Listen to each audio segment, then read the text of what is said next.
Bienvenue pour cette exploration un peu particulière de Tokyo, dans le quartier de Shakuji, à Nerima.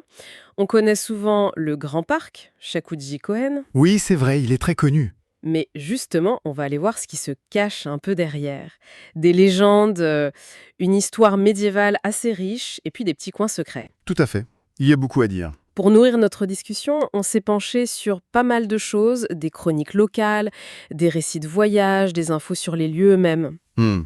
Et même un peu de géologie, on verra que ça a son importance. Exactement. L'idée aujourd'hui, c'est vraiment de dénicher les histoires les plus captivantes et les pépites cachées de Shakuji. Offrir un autre regard, quoi. C'est un beau programme. Alors on y va. Commençons peut-être par l'histoire la plus célèbre, celle qui marque vraiment le lieu. La princesse Teruhime, j'imagine. C'est ça, la légende tragique. Alors, pour résumer, son père, le seigneur Toshima Yatsune, après une défaite militaire importante en 1477 La bataille d'Egotanumabu-Rora. contre Otadokan, Voilà. il se serait jeté dans l'étang Sampoji avec un trésor, une selle en or, et sa fille, Teruhime, l'aurait suivi. Une fin très dramatique. Oui, et depuis, on raconte que son fantôme erre près de l'étang, et même qu'on pourrait voir la selle dorée briller sous l'eau depuis un certain pin. C'est une image forte. Et ce n'est pas juste une vieille histoire. Il y a le festival Teruhime Matsuri, chaque printemps, où les gens défilent en costume d'époque. Ça maintient la légende bien vivante. Oui, c'est très ancré localement. Alors maintenant, si on regarde l'histoire, la vraie, c'est un peu différent. Ah, alors, racontez-nous. La bataille a bien eu lieu, 1477, Otadokan gagne, ça c'est certain. Mais Toshima Yasutsune, d'après les sources de l'époque, comme le Otadokan-jo, Un compte-rendu de Dokan lui-même. c'est ça. Eh bien, il semble que Yasutsune ait réussi à s'échapper du château après la défaite. Il ne s'est pas noyé dans l'étang. Son sort final est flou, mais pas ce suicide légendaire. D'accord. Et Teruhime alors, la princesse? Alors elle, c'est encore plus intéressant. On ne trouve aucune trace d'elle dans les archives sérieux, les généalogies du clan Toshima. Rien. Donc, Elle n'a pas existé. tout porte à croire que non. Elle serait en fait une création littéraire, bien plus tardive, de l'ère Meiji. Ah oui. Oui, un écrivain, Ozuka Reisui, a écrit un roman populaire, Teruhima de Matsu, et c'est là qu'elle apparaît. Le livre a eu du succès, et l'histoire s'est comme greffée aux souvenirs locaux. C'est fou comme la fiction peut prendre le pas, mais pourquoi cette tendance à enjoliver, à créer des fins tragiques pour les perdants? On voit ça ailleurs, au Japon, non? Oui, tout à fait. Il y a comme une fascination, une certaine culture de la défaite honorable, mélancolique. On pense à Minamoto Yoshitsune ou Taira no Masakado. Des figures très connues. Voilà. La défaite devient presque plus mémorable, plus romantique que la victoire. La fiction aide à créer ces icônes. Du coup, les histoires de fantômes près de l'étang, c'est peut-être juste l'ambiance du lieu. Très calme, un peu sauvage. L'ambiance joue certainement un rôle, oui. C'est un endroit assez particulier. D'ailleurs, il y a cette anecdote un peu drôle. Il y a 20 ou 25 ans, on aurait vu un crocodile dans l'étang. Ah oui. Carrément un crocodile. Enfin, apparemment, c'était un petit caïman qui s'était échappé, sans doute. On l'a retrouvé mort plus tard, en aval dans la rivière. D'accord. Bon, ça démystifie un peu les apparitions nocturnes peut-être. Peut-être bien. Mais blague à part, l'impact de la légende de Teruhime, lui, il est bien réel. Très concret même. Près de l'étang, on a érigé 2 tertres funéraires. Le Tonozuka, celui du seigneur, Mhm. et le Himezuka, celui de la princesse, censés contenir leurs restes ou des objets personnels. Même si historiquement, c'est douteux. Exactement. Mais peu importe en fait. Ce sont devenus des lieux de mémoire importants pour les habitants. Surtout le Himezuka d'ailleurs. Il y a un magnifique chêne blanc juste à côté, classé arbre remarquable de Nerima. Donc, au-delà de la légende, l'étang Sampoji lui-même, il vaut le détour pour ce qu'il est vraiment. Ah oui, absolument. C'est un site naturel assez exceptionnel pour Tokyo. C'est un étang alimenté par des sources souterraines. C'est la source de la rivière Shakuji, c'est ça? C'est la source principale, oui. Et écologiquement, il est reconnu, classé monument naturel national, pour sa flore de zone humide. On y trouve des trèfles d'eau, des iris japonais, des nénuphars jaunes, des plantes devenues rares. Un bon spot pour les amoureux de la nature, alors. Observation d'oiseaux, photos. Tout à fait, c'est très prisé pour ça, surtout les oiseaux aquatiques. Et il y a aussi ce petit coin un peu mystérieux, avec un portique torii rouge et une porte verrouillée. Oui, c'est l'accès à la grotte Anabenten. C'est un petit sanctuaire dans la roche, dédié à Uga Jinja, une divinité liée à Benzaiten. Benzaiten, la déesse de l'eau, de la musique, souvent avec un corps de serpent, c'est ça? C'est ça, une tête humaine et un corps de serpent. Et la grotte, elle n'est ouverte qu'un seul jour par an, début avril, pour le festival du sanctuaire Itsukushima, qui est juste à côté. Ça ajoute au mystère, forcément. Du coup, pour bien profiter de l'étang, mieux vaut y aller en journée. Pour le calme, la fraîcheur, même en été. C'est accessible facilement, hein? Oui, oui, une dizaine de minutes à pied depuis la station Shakuji-Koen sur les lignes Seibu. Très facile. Bon, après la légende, revenons aux acteurs historiques. Le clan Toshima. Qui était-il au juste? Alors, les Toshima, c'était ce qu'on appelle des Gozoku, des familles guerrières locales très puissantes avant que le pouvoir soit vraiment centralisé. Des seigneurs locaux en quelque sorte? C'est un peu ça, oui. Ils ont été influents de la fin de l'époque Heian jusqu'au milieu de Muromachi. Leur territoire était assez vaste. Ils couvraient une bonne partie de ce qui est aujourd'hui l'ouest et le nord de Tokyo, Nerima, Itabashi, Toshima. Et le château de Shakuji, c'était leur base principale. Exactement. Leur forteresse, probablement construite fin XIVe siècle. Très bien placée d'ailleurs. Stratégiquement. Oui, sur un plateau qui domine la vallée de la rivière Shakuji et l'étang Sampoji. Idéal pour la défense en utilisant le relief. Et les fouilles archéologiques ont confirmé son importance, hein? Tout à fait. On a trouvé des vestiges de Torui, ces remparts en terre tassée, et de Karabori, des fossés secs. Et puis, beaucoup d'objets, des poteries de bonne qualité venant de centres comme Seto, Mino, des porcelaines chinoises, des objets en métal. Ça montre que c'était bien occupé et qu'ils avaient une certaine richesse. Et après 1477, la fameuse bataille. Qu'est devenu le château? Ben, comme on disait, Otadokan l'a pris, et après ça, il a été abandonné, tombé en ruine petit à petit. Aujourd'hui, il ne reste que... Des traces. C'est ça. Dans le parc Shakuji, on voit surtout les reliefs des anciens terrassements, des douves. C'est assez discret. Il y a des panneaux explicatifs parfois dessinés à la main, c'est assez charmant. Et un monument en pierre. On estime que le château couvrait environ 9 hectares. Et pour ceux qui voudraient visualiser un peu mieux tout ça, il y a un endroit tout près. Oui, le musée local du parc Shakuji. Le Shakuji Koen Furusato Bunkakan.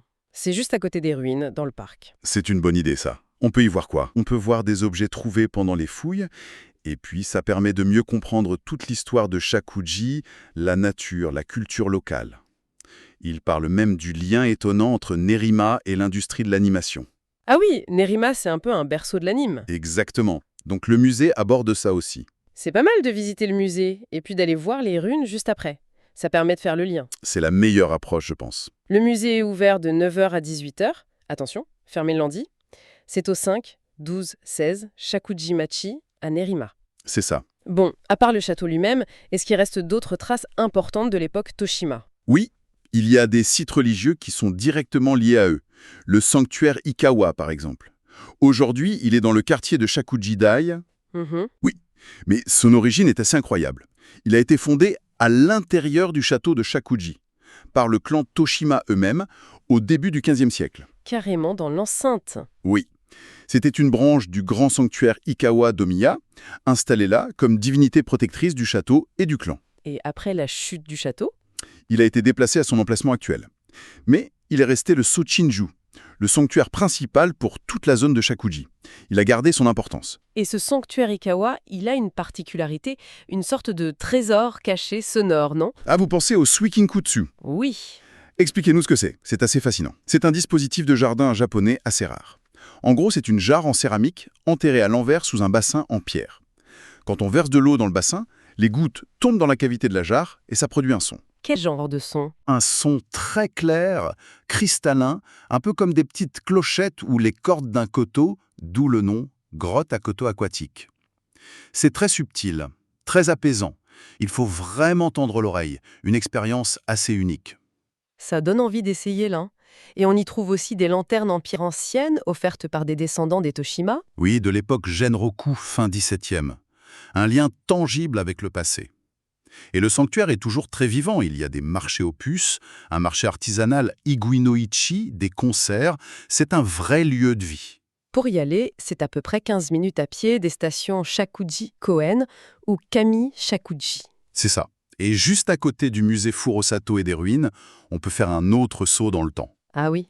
Oui, vers l'époque Edo, quand Nerima était encore la campagne, une zone agricole. Vous parlez de l'ancienne résidence Uchida, la Kyu Uchidake Dutaku. Exactement. Une magnifique ferme traditionnelle, une kominka avec son toit de chaume. Et elle est particulière, celle-là. Très particulière. Elle a été déplacée et reconstruite là, dans le parc historique Ikebuchi, à côté du musée. Et c'est la seule maison à toit de chaume qui était conservée dans tout l'arrondissement de Nerima. Incroyable. Et on peut la visiter? Oui, l'entrée est gratuite. On peut voir l'intérieur, imaginer la vie des paysans de l'époque. Il y a souvent du personnel qui donne des explications. Et il paraît qu'il y a un point de vue secret. Ah oui! Paraît-il que d'un certain endroit, à l'étage, on peut apercevoir au loin le siège du gouvernement métropolitain de Tokyo, le Tocho à Shinjuku. Le contraste doit être saisissant. La ferme d'Edo et la tour moderne. C'est assez symbolique, oui. Pour les horaires, c'est comme le musée, 9h-18h, fermé le lundi. Juste à côté, au 514 Shakuji-machi. Super trouvaille, ça aussi. Bon, après toute cette histoire, cette nature, est-ce qu'il y a des saveurs locales à découvrir à Shakuji pour compléter l'expérience? Eh bien, Nerima a gardé un petit côté agricole. Il y a parfois des marchés organisés, comme le Cebu Green Marché, où les agriculteurs du coin vendent leurs légumes. Sympa pour les produits frais. Oui. Et puis, il y a une spécialité un peu plus originale, un vin pétillant à la myrtille de Nerima. Ah bon? Pétillant à la myrtille. Ça ressemble à quoi? D'après ce qu'on en dit, ce serait plus proche d'un vin rouge léger et frais que d'une boisson fruitée très sucrée. C'est une initiative locale pour valoriser les produits du coin, le fameux Shisan Shisho. Production locale, consommation locale. C'est l'idée. On peut le trouver parfois sur ces marchés ou dans des épiceries du quartier, comme Isseiya Suzuki Shoten, près de la gare. Une curiosité à tester. D'accord. Bon, en résumé, Shakuji, c'est vraiment pas juste un parc. C'est un millefeuille, quoi. Des légendes, pas tout à fait vraies, mais bien présentes. Mhm. Des luttes de pouvoir médiévales bien réelles, elles. De la nature, le calme de l'étang, les échos de la vie paysanne d'avant, et même des sons uniques comme ce Suikinkutsu. Finalement, qu'est-ce qu'on retient de tout ça? Ce qui est frappant, je trouve, c'est de voir comment une histoire, même inventée comme celle de Teruhime, peut vraiment façonner un lieu. Oui, c'est vrai. La légende a créé des points de repère physiques, les tertres, et des traditions, le festival, des choses qui n'existeraient pas sans cette fiction. Et aujourd'hui, ça fait partie de l'identité de Shakuji. Ça montre bien que les histoires, elles comptent parfois plus que les faits bruts. L'imaginaire qui devient patrimoine. C'est un peu ça. Et ça souligne aussi la valeur de ces poches de nature et d'histoire qu'on arrive à préserver au milieu d'une ville comme Tokyo. L'étang, les ruines, ce sont des respirations, des fenêtres sur le passé. C'est un endroit où on peut vraiment sentir les différentes couches du temps, non? Des mythes anciens liés à l'eau, aux pierres, puis les samouraïs, les fermiers d'Edo, jusqu'aux botanistes d'aujourd'hui qui étudient les plantes de l'étang. Exactement. Ça montre que même un lieu qu'on croit connaître, comme un parc de quartier, peut cacher une profondeur historique et naturelle insoupçonnée. Il suffit de gratter un peu la surface. Et ce qui est fascinant à Shakuji, c'est cette interaction constante, très visible, entre le paysage naturel, l'étang, la rivière, les sources, et l'histoire humaine. Comment ça? L'emplacement du château choisi par les Toshima à cause du relief, les sanctuaires installés près des sources ou de l'étang, l'agriculture qui a façonné les environs, et aujourd'hui la préservation de cet espace pour les loisirs, l'écologie, la nature et l'histoire se sont sculptés mutuellement ici. C'est une belle image. Et pour finir, une petite réflexion un peu vertigineuse. J'ai lu une théorie géologique intéressante. Ah oui, Les grandes vallées de la région, comme celle de la rivière Shakuji, elles n'auraient pas été creusées par les petites rivières actuelles, mais par un fleuve ancien beaucoup plus grand, la Paléotama. la Paléotama, d'accord. Et ensuite, d'épaisses couches de cendres volcaniques, le fameux loess du Kanto, se seraient déposées pendant des milliers d'années. Elles auraient comme figé la forme de ces anciennes vallées, tout en aplanissant les plateaux autour. Intéressant. Juste là, sous nos pieds, et qu'on ne voit pas encore, en attendant qu'on apprenne à les lire. C'est une excellente question pour conclure. Ça ouvre des perspectives. Vertigineuses, oui.